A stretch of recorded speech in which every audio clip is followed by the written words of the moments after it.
Sventa il furto di alcune biciclette parcheggiate in stazione, ma viene aggredito e ferito dai ladri in fuga. Protagonista un 61enne senza fissa dimora che di solito dorme sotto la pensilina del primo binario. Svegliato alle 4 dai rumori che provenivano dallo spazio sosta cicli, si è trovato davanti due giovani che stavano tagliando lucchetti per portare via il maggior numero possibile di biciclette. I due, una volta scoperti, sono fuggiti aggredendo e malmenando il clochard, subito soccorso da un altro senza fissa dimora che ha chiamato il 118 e la Polfer.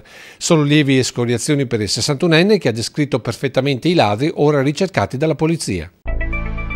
Si trova ancora ricoverato al Cafoncello con trauma cranico e facciale il 61enne di Santa Cristina di Quinto preso a bastonate dal fratello. Il fatto è accaduto sabato sera durante una delle tante discussioni tra i due che condividono lo stesso tetto. Futili motivi accompagnati pare all'alcol hanno portato i due alla zuffa, degenerata quando è comparso un bastone.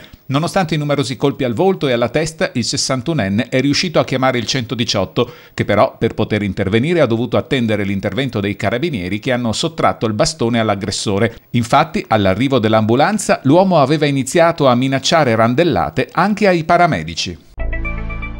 Aggredito al volto da un cane mentre passeggia con la mamma. L'episodio è avvenuto ieri pomeriggio nel campo sportivo di Vallio di Roncade. Protagonista un bambino di 8 anni morso al volto da un labrador sfuggito alla padrona, una 37enne del posto. Non si sa per quale causa il cane abbia aggredito il ragazzino, che è stato subito soccorso e trasportato al Cafoncello. Per lui fortunatamente solo alcuni segni su una guancia. Ladri quasi sicuramente fumatori, quelli che la notte scorsa hanno forzato e saccheggiato il bar ai Tre Confini in località Bella Venezia a Castelfranco. Nelle prime ore del mattino hanno forzato la porta d'ingresso portando via il poco contante presente in cassa, dei gratta e vinci, ma soprattutto l'intero magazzino di tabacchi presente nel retro del bar. Bottino e danni ancora da quantificare, comunque valutato in diverse migliaia di euro.